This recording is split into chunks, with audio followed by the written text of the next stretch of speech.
Yeah, it's funny. You got people like Laura Loomer that say, "Oh, um, you only care about this Palestinian thing because they've got good PR. You don't care about Nigeria." So, what would you say to her, Jason? Well, first of all, she's a liar and a gaslighter. I mean, look.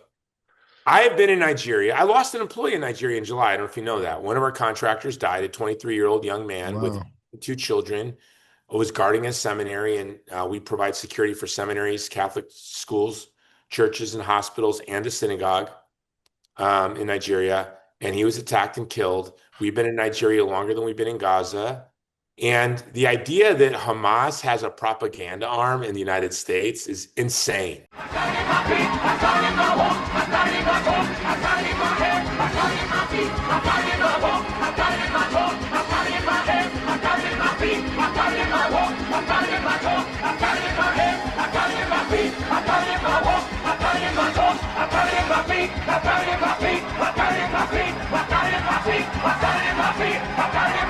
Our neighbor's choice. Well, I'm back, and I'm back in black, and I'm here with my friend Jason Jones, the world traveler, the film producer, humanitarian activist, Rene Girard fan. Here we go, Jason. It's time to hear your perspective when we've had quite a series of events take place since we last talked. Finally got some semblance of peace for however long that lasts. Are you breathing a sigh of relief right now, Jason? To be honest, David, no. I mean, I am. We've been in Gaza since 2 weeks after the war started, when Holy Family Catholic Church was bombed for the first time, and then we were asked to evacuate some wounded pregnant women and children. So it's been a long 2 years, and at the Vulnerable People Project, a lot of what we do, it's a bit overwhelming sometimes with our work in Sudan, Nigeria, Malawi, Ukraine, Gaza. And so now we have a lot of work to do. I hope this piece sticks. I really have been doing my best not to cover the sort of bizarro land celebrations that are taking place. To me, it's a very somber, sorrowful failure. We've seen it. This has just been a catastrophe. The level of devastation that the civilians in Gaza have had to weather, and I don't see any reason to celebrate. But I do, as you said, have a bit of a sigh of relief. I know that the people in Gaza and the West Bank are afraid that hostilities will continue and that this is an end to the violence. So what we're doing at the Vulnerable People Project right now is we're just knuckling down. We have an opportunity to get in these big tents. So I just ordered 40 tents. They're $458 a tent. There are about 400 Christian families left in Gaza, Catholic and Orthodox. So our goal is to provide these really large, spacious tents that have nice floors on it to protect them from the debris, from the dust, from the contamination, from the cold. It's going to be cold soon.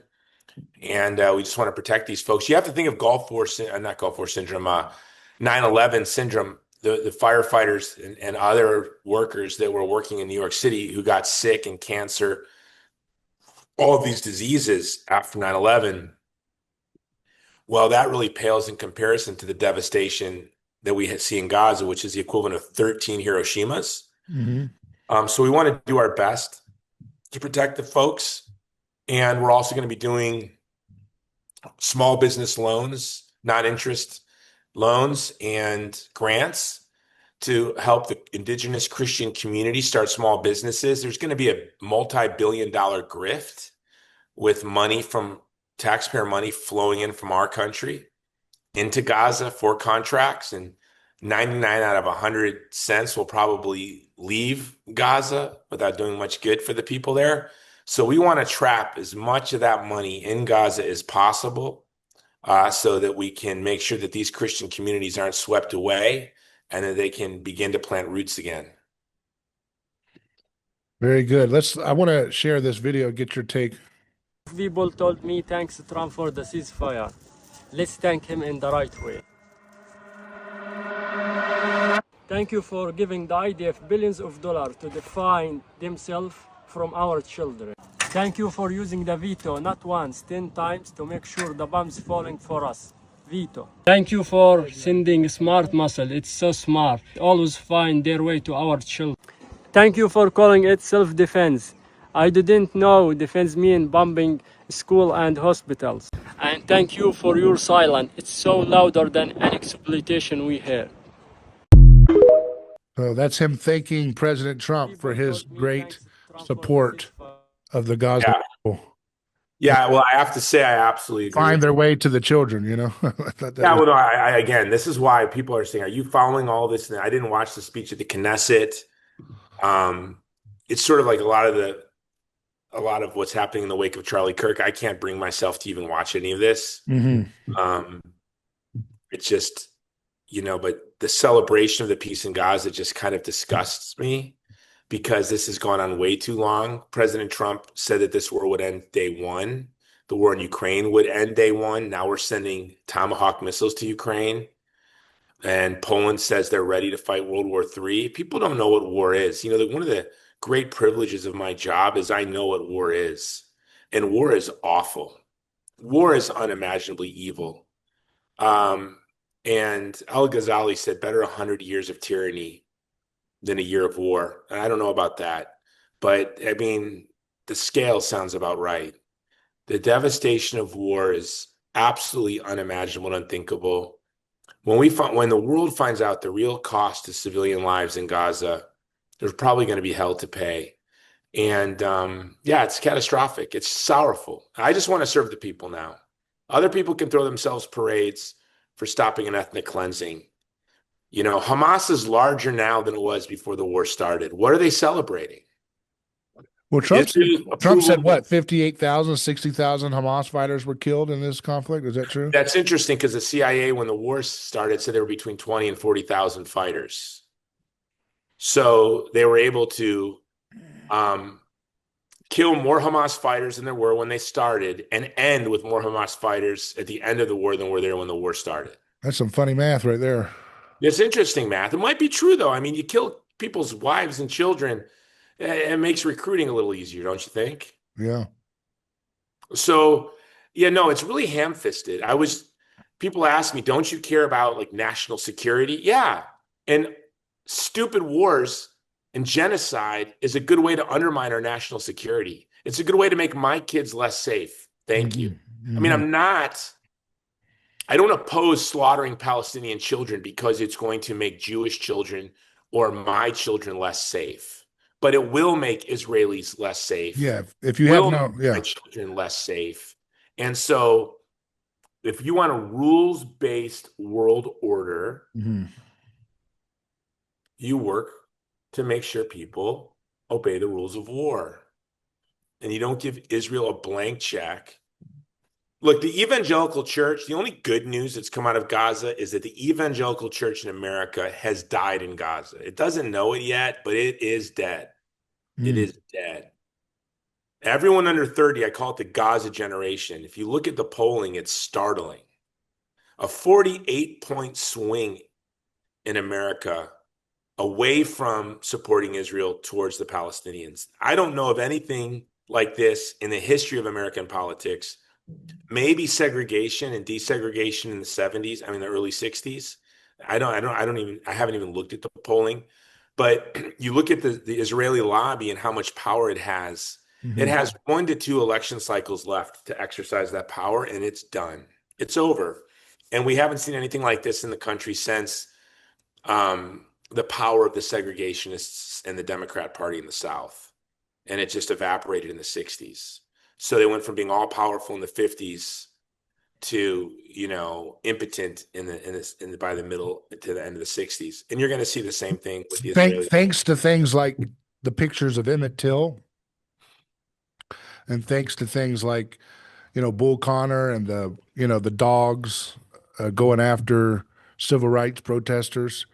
Yeah. And the fire hydrants and everything.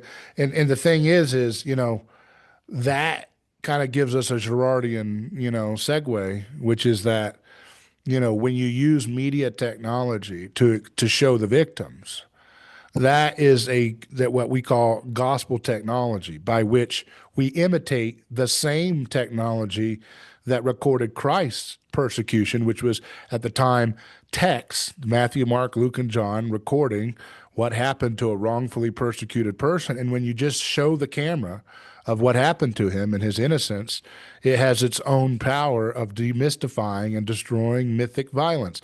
And so, therefore, today, we don't just primarily use written text like they did. We use other media technologies like video cameras and so forth that show the victims, and the victims have their own power that quickly erode the mythology that people have been living under. So that's what happened here. And isn't it interesting that the first investor in Facebook, who was a student of Rene Girard's, turns this upside down? I mean, to me, two of the most disappointing human beings in my life have been Peter Thiel and Mike Huckabee. I knew Mike Huckabee was drinking from the dispensationalist, heretical, fire hydrant. But I didn't think he was a cruel and vicious and bigoted man, but he is. And, Peter Thiel calling Greta Thunberg the Antichrist, it's as if demythologizing violence to Thiel is, if the myth has become the replacement for the catacon. In other words, he opposes the gospel demythologizing violence. He wants the myth, and I think he conflates the myth with the catacon, the restrainer. Like the myth is what's going to restrain a war of all against all. No, solidarity is what will restrain it for a Christian. Right? We acknowledge the brutality. I just wrote an article to this point because the devil is a judo master. You're a wrestler. I look at everything through the eyes of martial arts. And so what is the devil going to do next? He is going to foment Jew hatred. And so I wrote an article at my Substack at the Jason Jones Show on how the genocide in Gaza has made me a Philo-Semite. And what do I mean by that? Well, what I mean by that is the courageous voices of people like Noam Chomsky, Norman Finkelstein, the courageous reservists in Israel who refused to be drafted, the former heads of the Mossad and ministers of defense, and over, I think, 1,000 field grade officers who signed a letter to President Trump to end the war, comedians like in great, great humanitarian like Dave Smith, the most prophetic and bravest voices speaking against the ethnic cleansing in Gaza have been Jews. And conversely, there's another Semitic people in the mix. And who is that? It's the Palestinians. And from my work in the West Bank and in Gaza, one of the things I've learned about the Palestinians is that they're an incredibly charitable and humane people. And I've never once in person, whether I'm over there or I'm here, come across a Palestinian fomenting Jew hatred or anti-Semitism. In fact, I've always found them on guard to that. As victims of ethno-nationalist hatred, they don't want to propagate it.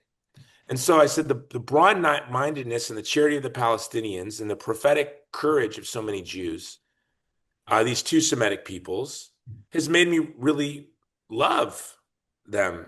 Well, we're Christians, right? We don't have enemies. I say there's only two types of people in this world. They're members of the mystical body of Christ and lost sheep.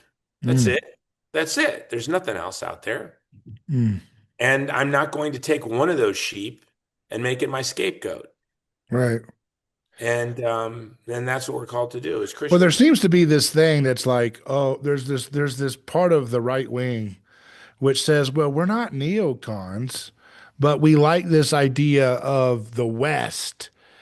And so the West has this this axis of, Athens and Jerusalem and Rome and all these things. And supposedly, that makes, and they use the Schmidt style argumentation, which I just don't buy into, where it's like, well, you've got Greta, and those people are like decivilization forces, and they're they don't want to have industry, they don't want to have progress, they don't want to have freedom, and then they're allied with this Marxist line, and then they're allied with this, Muslim Brotherhood agenda or something, and this Islamist agenda. And so, therefore, by proxy, we just have to align ourselves with whatever Israel's doing with their Gaza conflict because it's just how it works. It's just geopolitics. We've got to align ourselves with the West because we have to stand for Western values because they don't. And I just find it so stupid. It's like neocon microwave.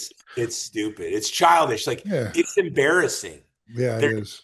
they're dilettantes. The Yeah, people they consider experts are dilettantes, yeah. and it's childish and it's silly. And in many ways, it memes Islam and Judaism.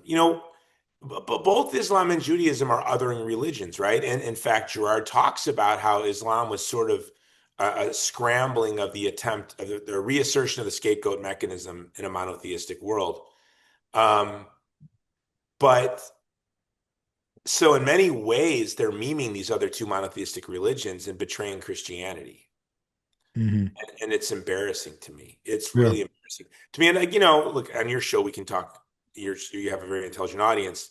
This whole idea of the Islamic invasion, as if Hmm. they're just sitting back home in Syria and saying, "Hey, let's invade Europe," or was it we funded Islamist organizations to topple a secular Ba'athist dictator that maintained a secular equilibrium, Assad.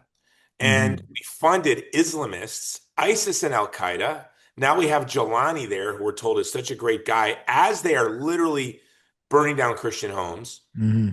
Um, and then these people have to get on rickety boats running for their lives. And now they're panhandling. I was in Pietrosanta at a friend's wedding, one of our mutual friends' wedding a couple of years ago. And there was a Syrian young man begging for money alone in this beautiful Italian village. Now, because I don't watch the 700 Club and read Pastor Hagee, I didn't look at him and go, "Oh my gosh, look at this Muslim coming to invade the heart of Christendom." I said, "Oh wow, look, a life destroyed by our stupid foreign policy decisions. Hmm. Look, a young man alone in a foreign city, Hmm. isolated, segregated, watching families eating their gelato, Hmm. going around buying stuff at the shops." Well, this man it's not an Islamic invasion. Hmm. Germany, they have a problem. Well, the problem started with they wanted to fight the world, and all their men died. And then after World War II, they started importing Turks to keep their economy alive. Hmm. They invited the Turks. The Turks didn't say, "Hey, let's invade." Germany said, "Hey, let's invade Poland. Let's invade France. Oh, all our boys died. Uh-oh. Oh, well, let's invite all of these Turks." And now we call it an Islamic invasion. We need to have some responsibility, and we need to own up to our tragic mistakes, Hmm. right? We need to acknowledge that we've caused this chaos. And I'm not denying there's not a real problem. There is a real problem with Hmm. youth who are isolated, segregated from a different culture with no prospects of marriage or economic opportunity becoming just violent and angry and easily radicalized. This is obviously true, but it's not an invasion. Right. And a lot of the same forces and voices that are now trying to get us to hate Qatar and be aware of all these things, they don't realize, well, they do realize, but some people may not realize those are the same voices that were cheerleading the mass importation of millions of people from these countries that were bombed as a form of kind of whatever. I don't know, whatever their agenda was, but that's been going on for some time. You look at Paul Yeah. Singer, right, who Yeah. funds a lot of Zionist organizations, neocon organizations, and funds open border organizations. Yeah, very Perfect interesting. example. Yeah. Yeah, very interesting to me. And look, It's like you're constructing a little dialectic right before your eyes. If you just have eyes to see it, you got to yeah, pick a side. Come on, pick yeah, a side, maybe. stupid. Pick a And let side. me, you know this, and I've brought in a lot of our former Afghan allies Hmm. in the United States that were abandoned by the United States after they were promised visas, and then we just left them. I tell my Afghan partners, I would have never if I was president of the United States, there would have been no SIV program. There would have been no visa in return for serving for the United States Armed Forces as a translator in other capacities. We would have paid whatever it took to get people to take the risk themselves. I would have wanted Afghans that had skin in the game.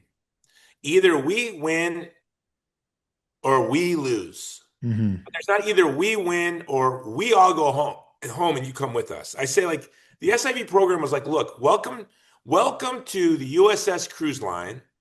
And one of the great perks of working for our cruise line is when the boat ships, when the ship sinks, we'll let you go on a lifeboat back to the United States. That's a bit ridiculous. That was ridiculous. And then people are like, well, why are you bringing all these Afghans in the United States then? I'm like, well, I'm bringing in Afghans who shook an American's hand and signed a contract that said, if you serve the U.S. Armed Forces, we will give you a visa. And that was a promise we made. I think we should keep promises, especially promises that are written in blood. No. And as a former infantryman, especially, I know the importance of translators. And they not only translate and interpret language, they translate and interpret culture. They and interpret threats. They are key. Their eyes, their ears, they were key to keeping many Americans alive. So, yeah, but it was a dumb program. And I opposed, like you, all of these stupid regime change wars that led to all this migration. Yeah. And now they want to war with Iran. Are you kidding me? Yeah.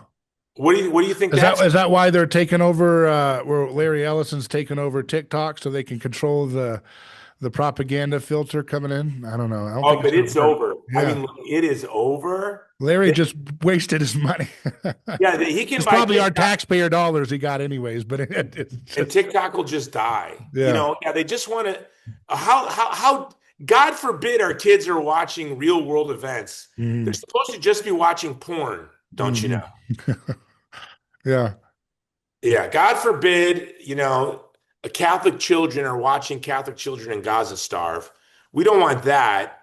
No. Just sexually exploitive content, please. Only. Yeah.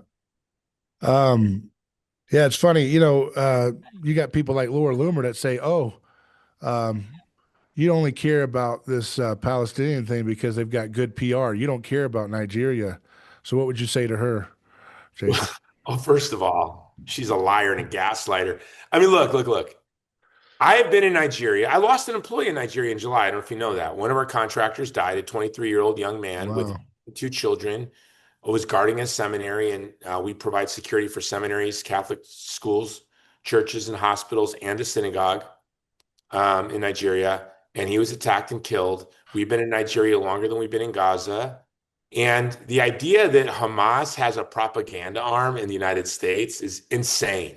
Like, if you believe that, you are ridiculous. Oh, isn't it Qatar? Isn't it Qatar that owns Charleston and Candace? And maybe you, Jason. Does Qatar own your operations? Is that why you're doing what you're doing?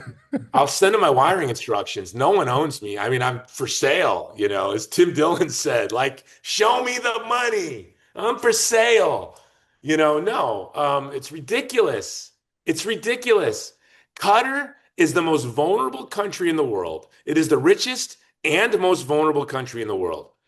Qatar doesn't jump until the U.S. says jump. The U.S. says, we want the Taliban in Qatar. They go, really? Yes. Okay. We want Hamas. Okay. They don't want these people there. We tell them we don't have. I find it so rich that they're running this Qatar operation when we all know Qatar publicly. Is America's. I learned this term from my boys. Have you heard this word plug? I never heard this word plug. What's that? A plug is like a guy that goes and buys booze for teenagers or something like that. Okay. Oh, my plug is going to go get me a 6-pack, whatever. The Qatar's our plug. We're like, hey, talk to Hamas for us. Hey, we need you to. Well, Israel themselves, Likud gave billions to Hamas over the years through Qatar, and then we got to be told that Qatar's going to get us. Yeah. Poor Qatar. They're just like, I just have to imagine they're just sitting there like a chipmunk in a hole, going, "Oh, what are they talking about now?" Like, oh my gosh, it's utterly and absolutely ridiculous. The propaganda that comes out. So look. First of all, I've been in Nigeria from the beginning. we're there. Our biggest monthly expenditure is in Nigeria, okay? I don't talk about Nigeria the most in the media or in my articles. Why? Because I don't have the Speaker of the House cheering on Boko Haram or the Fulani. If they were, I would be challenging them. Hmm. But you have the ambassador to Israel insulting Ireland, insulting Europe, insulting Palestinians, calling for an apocalyptic like cataclysm. Um, yeah, so I'm going to talk about Gaza quite a bit. We're funding an ethnic cleansing. I'm going to talk about it quite a bit.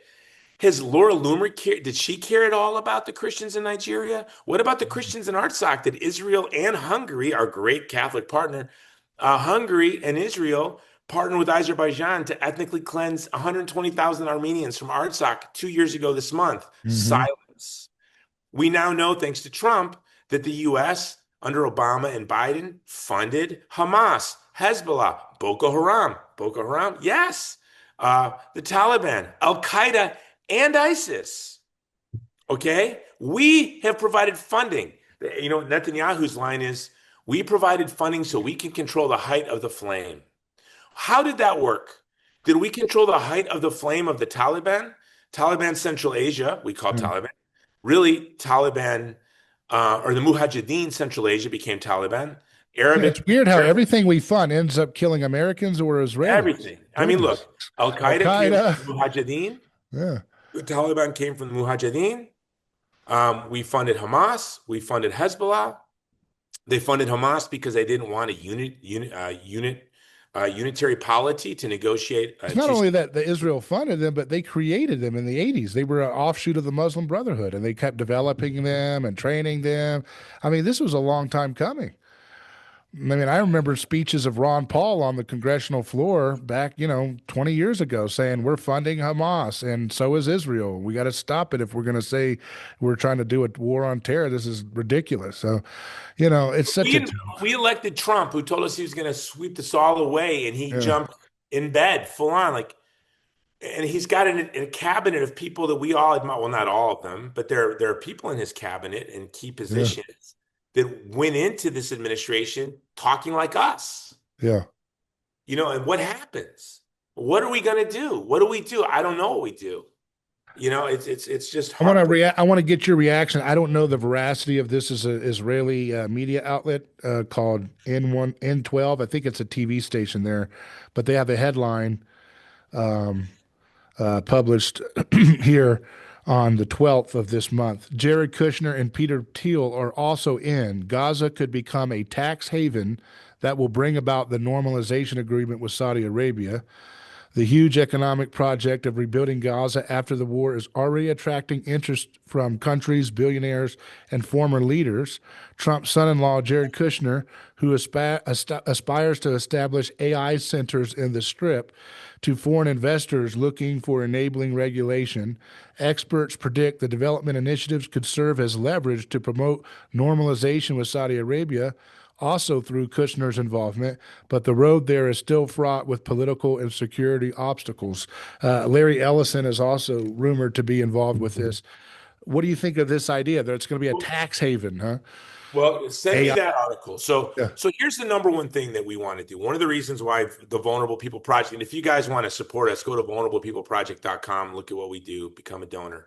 One of the reasons we're going to be giving non-interest loans and grants so they can begin with equity. We really want to capture a lot of this grift. There's going to be billions of dollars pouring into Gaza. Yes, Yeah. the same people profiting from the bombs are going to be profiting from the bricks. I want bricks, right? I want reconstruction. So it's a double-edged sword for you in some ways, right? Yeah, it is. This is why I'm a conservative, right? We're not ideologues. Like I'm blessed to be speaking at in Mexico City in a month, and the title of my speech is "The Blessed Virgin Mary is a Model of Conservatism." And, it's to be human-centered, hospitable, kind, just, honest. And so we have to wade into this dark world of greed Mm-hmm. and, violence and avarice.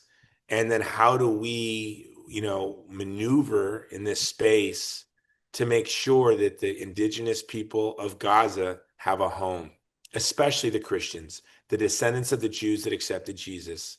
They're So they're only, going to try to make Gaza like the next Dubai and then put the indigenous population that obeys into some kind of like 10-minute city thing where they're like working at AI centers or something. Like, what is this? Is this what you're no, I mean, saying? I think the goal is to ethnically cleanse Gaza. I mean, They're this is, still doing it. They're still going to do that, you think, huh? I think that's the goal. Yeah. Do you I think they're mean, going to be like you have to have like a digital ID to work in this smart city, and then they're going to get that way? You expel them that way or something? you know, Like a you mark of know, the beast, mini mark of the beast, you know? we need the Israeli people, the better angels of the Israeli people to ascend to power and influence.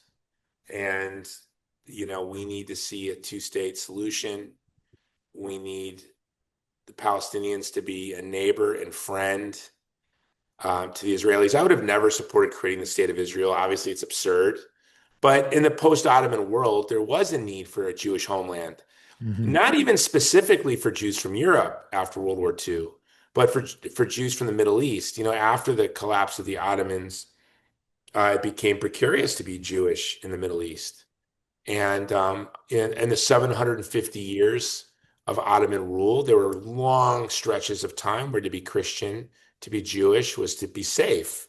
But Hmm. there were also violent eruptions. And in the collapse of the Ottoman Empire, we saw that again. And so there needs to be, sadly, there needed to be a Jewish homeland. But that doesn't mean there needed to be a Jewish state. Obviously, I'm an American, so the idea of an ethno-nationalist state is kind of repulsive. Um, but we do need a homeland and full legal rights for all the peoples of the region. And I'm talking the Druze, the Samaritans, the Christians, and the Jews.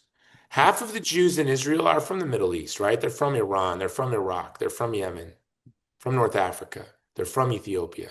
Hmm. So, I want all peoples in the world, we all, every healthy human being wishes that every other human being on earth, every other family on earth had safety and security and access to opportunity to live and flourish. Hmm. And we should want that for the whole region. And the reality is, unfortunately, there are people that are in very powerful positions that have no thoughtfulness to the interests of the Palestinian people. And there are even people listening to your show that are so addled with prejudice and bigotry. They're like, Jason, you don't know. The Hmm. Palestinians are devils. They're going to kill us or going to kill them, which is someone who goes there. Oh, I've been there, David Gornoski. It's insane. It's utterly insane. What did you talk to Israeli Finance Minister Bezalel Smotrich? He has That guy is a devil. That he guy is just a devil. Oh my he said God. he just says he got everybody jumping up and down here at this speech. He says there will be a Jewish settlement in Gaza because without a settlement there is no security. What does he mean there is no security without a settlement? It's gibberish. It's gibberish. If anything, But what's the best steel man out of that? What's he saying that there's no security without a Jewish settlement there? Like if you put a Jewish settlement there, they won't like well, I'll tell you, come. we can see what the settlers do in the West Bank. Yeah, They brutalize and murder Palestinians. yeah. Well, the IDF protects them. Hmm. Right now in Teba, the only Christian village, 100% Christian village left in the West Bank, is under constant and brutal assaults Hmm. by the um, Jewish settlers. Hmm. It's unbelievable. Yeah. What's amazing, Trump, and I'll just say this, he really, he spent so many years making people wait 10 hours to get into his rallies, saying that he's going to be for the forgotten man and woman of America. Right now, I know he's trying to do some tariff deals, but really that's not helping. American wages are not going up yet. Jobs are not improving. Gas prices aren't going down. Food prices are not going down. Essential housing costs are just through the roof. So he's not really doing anything for the forgotten man and woman. But what he has done is cashed his entire mandate he had from his victory for Israel and all of their interests, and Ukraine now too. So he's about sunk in his presidency is about sunk in terms of its historical ability to do something great. I'm not saying it's counted out for good, but he really has cashed in tremendous political capital for nothing. Nothing. I don't know. I don't know what we've gotten from it. In fact, Yeah. JD Vance must be just sitting there, just banging his head against the Yeah. wall because he has no future. Yeah. Ron DeSantis has no future. When you look at these polling, They're all it's cashing in on this. Yeah, this issue. yeah. And Okay. then Trump says it. He goes, "I did this because Miriam Adelson gave me a lot of money." Like, Yeah. okay. So stupid. I mean, it's so Remember the bizarre. days when he used to attack Adelson because he wasn't giving any money? Adelson owns you, Newt Gingrich. Adelson owns this person or that person. He was Well, just, hey, maybe she could send you and I money and we'll shut up, man. We'll yeah, become advocates of ethnic cleansing and genocide. Just yeah, uh yeah, it's embarrassing, it's sad. Um I really do have a lot of hope in Gen Z just looking at the polling. yeah, And I think we're gonna weather one or two rough election cycles. It's gonna be crazy, but yeah, Trump won because of Gaza. He won yeah. Michigan and he won And he Pennsylvania. sold him out. He sold him out. And So, he sold us all out. And when I talk to the Palestinian community, especially the United States, they are elated. They're not going to lose any more relatives, at least for now. The Onion, remember the Onion? Like they're yeah, still around in the yeah, magazine, the satirical magazine. And it said, Israel has promised to stop mass slaughtering Palestinian children, and they'll go back to just a slow, steady murder of Palestinian children in the near future. yeah. I mean, that's where we are. And so many people on the right are embarrassing. I And don't that's what, like, yeah, I don't like these terms, first world and third world. I understand where they go and stuff with this, but I have to say, this big talk from some of these folks that we were just mentioning, oh, Israel is our beacon of first world Western values. No, they're not. This is third world crap. The way they treat people. You're seeing prisoners I've come been there, out, man. No, I but am so, you're seeing people coming back without eyeballs. From the torture chambers of there's an Israel. American child in Yeah. a Israeli prison. Hmm. Hmm. And Yeah. where is he? We want him. Yeah. Look. An Israeli lobbyist said to a friend of mine that works in the White House, one of the things he's like, this Jason Jones, he said he listed a litany of things that I have said that upset him, but the one thing that he said upsets him the most, because I say it on all these radio shows and podcasts and TV shows, is how I feel more at home in the West Bank than I do in Israel. 100%. Yeah. Yeah. 100%. The West Bank is a real place. Yeah. Israel, I feel like I'm in the Epcot Center. Yeah. I feel like I'm at Disneyland. It's just Yeah. not real. Now, does it seem more like my neighborhood? Yeah. It Yeah. just seems a little weird. It's like eating at an Applebee's in, But or four. yeah, You'd but be like, but my ah, but my point okay. is, yeah, but my point is just to any conservative who says, well, they are our bastion of Western values. Let me tell you something, okay? The secret sauce, the core ingredient of what makes a country close to what is called the best of what the West can represent in history is to the degree to which it adheres to the biblical tradition of honoring the human person, as you Oh, talk about. And they do not honor the human person with their actions. They torture. Now, the first thing people say is, well, yeah, we had Abu Ghraib, but Abu Ghraib was a huge scandal that rocked our nation and brought us into this huge crisis of identity. Whereas they're trotting out soldiers with trotting out civilians the from this videos SWAT with of eyeballs pulled out, and they're not even saying it's a scandal. It's like, yeah, this is just another videos day in of Israel. IDF soldiers raping Yeah, people, yeah, and they riot to make sure the yeah, soldiers aren't yeah, arrested. yeah, And Abu Ghraib, as much of an embarrassment and scandal as it was, at yeah, the end of the day, it was like hazing that you do in a fraternity or military. yeah, And it was awful. It was dehumanizing. It was disgusting. yeah. But it's not. Those things have happened in frat houses, And we were ashamed of it. But and Israel we were doesn't seem to ashamed be of it ashamed of what they've done, which is 10 times worse on every level. a million You can times. imagine. Yeah, no, Yeah. don't say that no, Israel has nothing to do with us. Yeah. And here's the That's thing. something that I would ask these people who say that Well, they're, how oh, about I just this? How represent about this? values. No, you're not. You're not. You're pulling How about eyeballs. this? Does Israel care about its soldiers that have PTSD?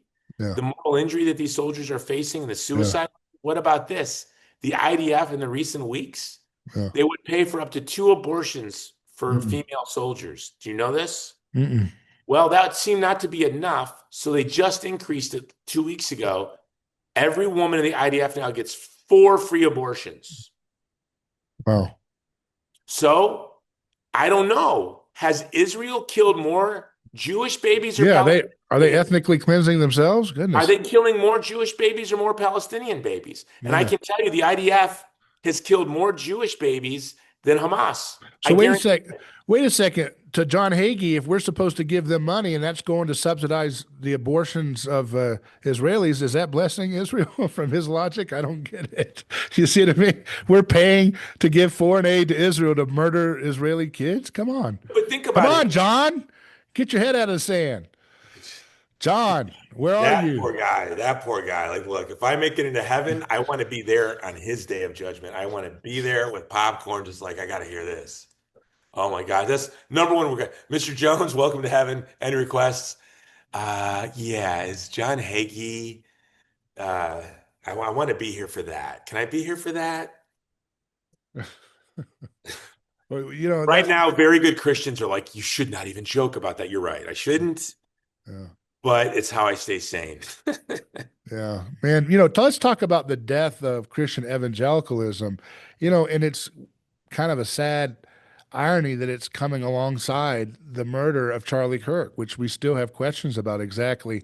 I just want to know, for example, who the hell paid George Zinn, this guy, to run around and have his pants fall down in the midst of the chaos? Like that's has Cash Patel even said an excuse for who that guy was and why he was there? Has anyone given us what the hand signals were? Had they Yeah, asked what were all the hand signals right before Charlie yeah, died? I mean, there might have been good. They might have had a process and yeah, procedures. They might have had a system, which yeah. is probably the case, right? Probably his security guards weren't involved in the assassination of Charlie Kirk. But could you please tell us what you all were doing with your runner stealing home? Like, what was all this? Yeah, So many things. Just tell us the truth. yeah. And And the I'll talk about it on your show. I haven't talked about it or written about it all. yeah, I don't know if I ever will because there's no way to talk about it or write about it that's in a dignified way. right. But I'm just going to say this generally speaking. The treatment of Charlie Kirk by his quote unquote friends in his death is absolutely repulsive and undignified. I have never seen anything like it. Andrew Breitbart was one of my best friends. And I thought that we should have done more to honor Andrew at the time of his passing. Yeah. And I remember, now it's I am By the way, Charlie. this is the first time I've talked about Charlie Kirk on my show too. I did not. Yeah, I don't want to talk about it, Yeah. but when Andrew died, they had the shirts I am Andrew Breitbart. Remember that? Mhm. And I thought, I wish we would remember Andrew more. But now I'm just kind of glad. I went to Andrew Breitbart's funeral, Mhm. and Charlie Kirk was a marvelous young man. And I wrote a Substack about my friendship with him. He bought like 50,000 copies of my book, The Great Campaign Against the Great Reset, for a summer reading program. I met him when he was like 17, 18, 19 years old the first time. TPUSA was just a twinkle in his eyes, dreaming of it. And I thought this kid was a daydreamer way over his skis. But I also thought he was very impressive and respectful and gentlemanly for a young man. My daughter happened to be with him when I met him. And it was just at a meeting of conservative donors. Charlie was pitching, and I was really impressed. And Charlie was a great man, and Charlie did a lot. But the reality is, Andrew Breitbart had a bigger impact on the course of this nation than Charlie Kirk. Mhm. He set a trajectory which made Charlie Kirk even possible, right? And I'm so grateful now that when I went to Andrew's funeral, at the time, I was a little taken aback. I was one of a handful of people that weren't family members. Maybe there were 5 or 6 of us, and one of them was a Supreme Court justice, and the rest were his childhood friends and his family.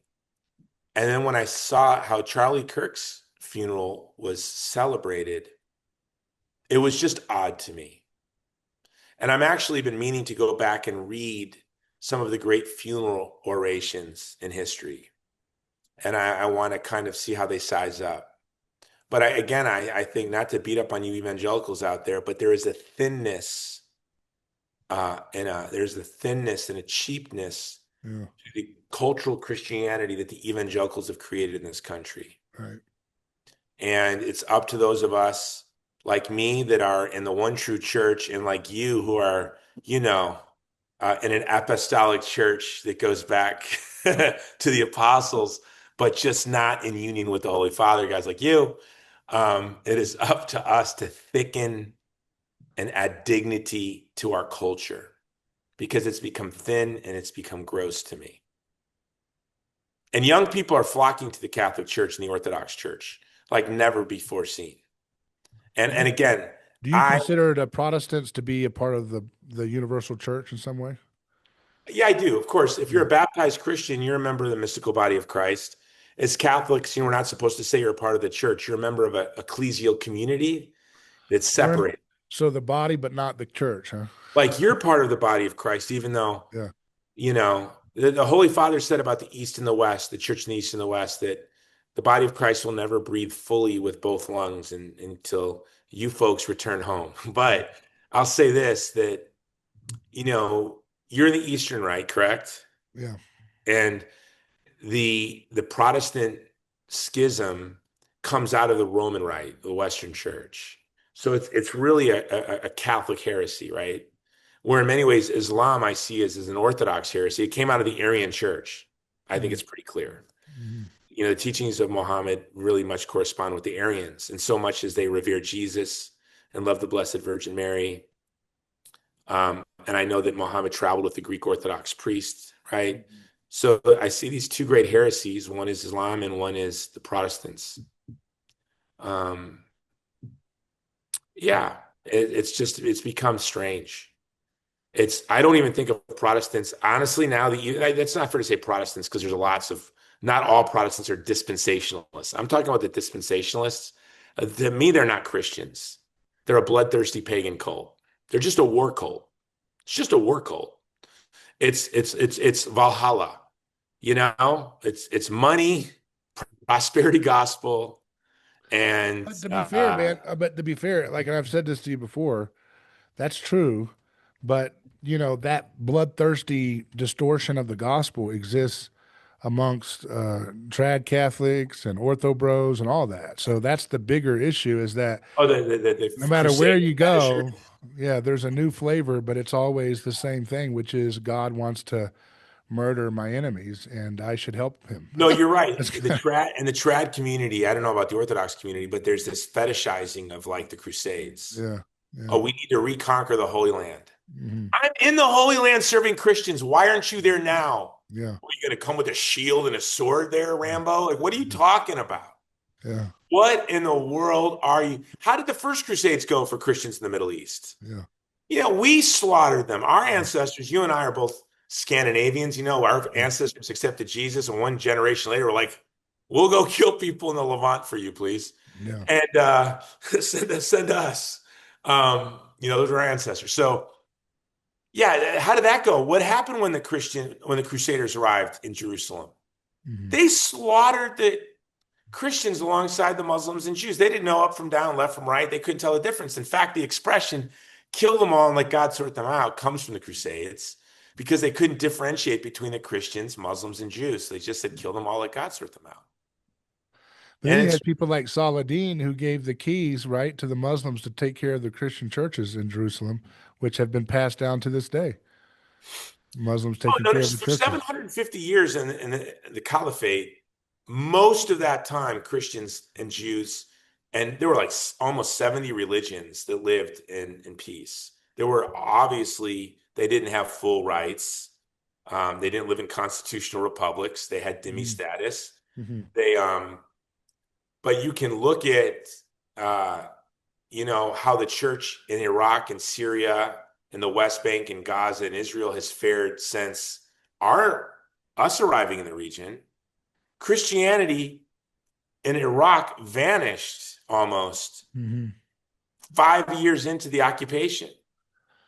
Yeah. Now, did you see that they have a tunnel or some system in Iran that they've dedicated to artwork of the Mother Mary? Did you see that? Listen, the Iran. I said that'll be the first place that America strikes if Israel gets another shot at war with just like Iran. we nuked Nagasaki, right? It'll be the first. I want to go there though. They finally gave me a reason I want to go to Iran. Like I just made a movie in Iran. I executive produced a movie that was shot in Iran, but set in Afghanistan, but we had to shoot in Iran. Iran's propaganda Wait, I gotta say this. You're saying there's better filming opportunities for Americans to film in Iran than Afghanistan after all the money we spent in Afghanistan?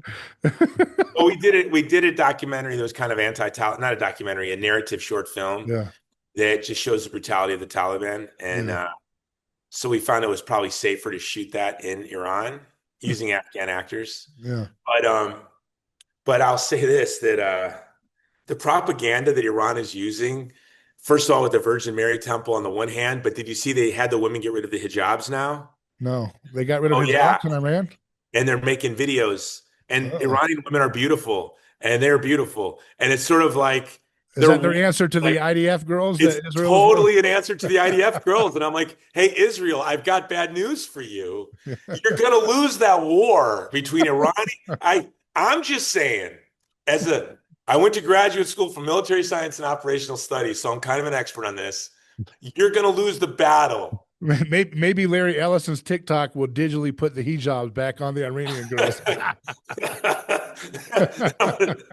Yeah, it is. Iran right now is like we'll use our secret weapon. Our women are the most beautiful women Is that in the what they world. did? They got into a meeting. They said, "All right, man, if we're going to stop this next wave, what do we do?" They're like, "Get rid of the hijabs." They're like, "Really? Yes, that's it." I think you're right. No, I honestly Studies show we win the propaganda war. no, I think it's 100% true. Like right now, I'm going to be so destroyed in docs for this. But listen, I'm just saying, yeah, Iran's going to win that battle. And don't judge me. In a year, let's talk about how the battle has gone in the propaganda space with once the Iranian women have removed the hijabs. It's Wow. over. Game over. Checkmate. So they're going nuclear, huh? Wow. They've really escalated. I think we need to do another strike on Iran for this. They've really escalated. Uh-oh. How dare they? That's Put those hijabs back on as soon as you can. Put them in burqas now. Well, very good. Hey, Jason, where can we keep in touch with what you're doing and any final thoughts? Well, after that, I don't even want to tell you who I am, but Yeah. I guess I have to. Go to the vulnerablepeopleproject.com, and our mission is very simple. It's to serve the most vulnerable people in the world when the world is left. And we're in Sudan, we're in Gaza, we're in the West Bank, we're around the world. And yeah, look at what we're doing and join the team. All right, very good. Thanks for coming on, Jason. Oh, and follow me on Substack, The Jason Jones Show. Very good. And you have a podcast called The Jason Jones Show. I do. And my most recent 2 Substacks are on the Gaza generation and how the genocide in Gaza has made me a Philo-Semite. Read those 2. Very good. Take care. All right, brother. Bye. God bless.